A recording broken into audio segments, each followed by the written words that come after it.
FC Renaissance, club industriel de Kamsar, une affiche entre deux équipes à la recherche de leur premier succès. Après les défaites 1-0 contre Satellite pour Renaissance FC et 2-1 contre la SAG de Sigiri pour le CIK en ouverture du championnat national, ces deux formations se devaient de réagir dans l'antre du stade du 28 septembre presque vide ce jeudi en clôture de la deuxième journée. Dans cette opposition, c'est bien le premier Renaissance FC qui s'est montré plus dangereux. Sollicité dès la 20e minute de jeu, Seydouba Djoubaté, le gardien de but du CIK, dans un grand jour, met son équipe à l'abri d'une ouverture de score.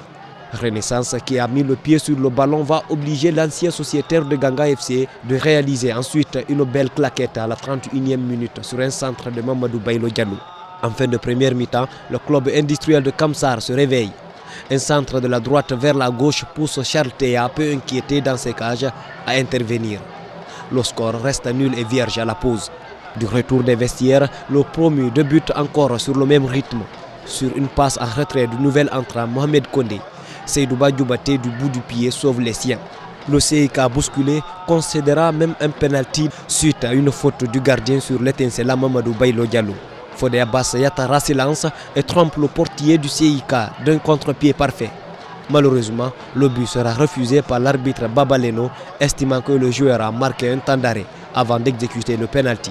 Et donc Renaissance FC est frappé par le nouveau règlement de la FIFA. Score final, 0 but partout. Un résultat dont se réjouit le coach de Renaissance FC, même s'il n'est pas d'accord avec la décision de Babaleno qui lui a refusé un penalty transformé. Le football, c'est une nouvelle équipe qui vient d'arriver au football d'élite. Et on est tombé aussi une équipe de CIK qui est bien regroupée, qui a joué défensivement et il a essayé de se organiser. Donc c'est un club qui est mieux organisé et un point vaut qu'un 0. Et on a un point, c'est pas grave, il y a les matchs qui se suivent. Et peut-être il a exagéré, sinon la manière dont il a interprété le règlement, c'est pas comme ça.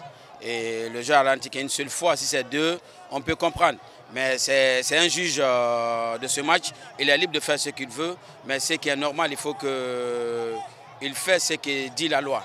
Un match nul qui semble aussi satisfaire l'entraîneur du club de Bagataï, Sékou Somparé, pense au renforcement de son effectif afin d'atteindre l'objectif qui lui est assigné par les dirigeants du CI Kamsar, celui d'être champion de Guinée.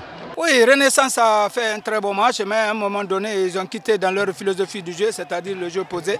Alors, ils ont voulu nous amener au duel et ils savent que nous, on est plus forts, plus qu'eux en duel.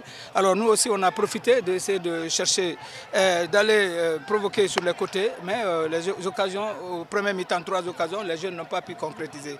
Donc, c'est à nous de travailler beaucoup et puis toujours continuer à rechercher les éléments qui peuvent nous amener à avoir ce titre-là. Tout est possible. Le football, en tout cas, moi, je suis quelqu'un qui est pessimiste. Je sais que avec le temps, et si on me laisse vraiment faire mon travail, je crois que je peux faire la différence. Renaissance FC, le club industriel de Kamsar, part en trêve avec un seul point obtenu par chacun après 2 journées de Ligue 1, saison sportive 2016-2017.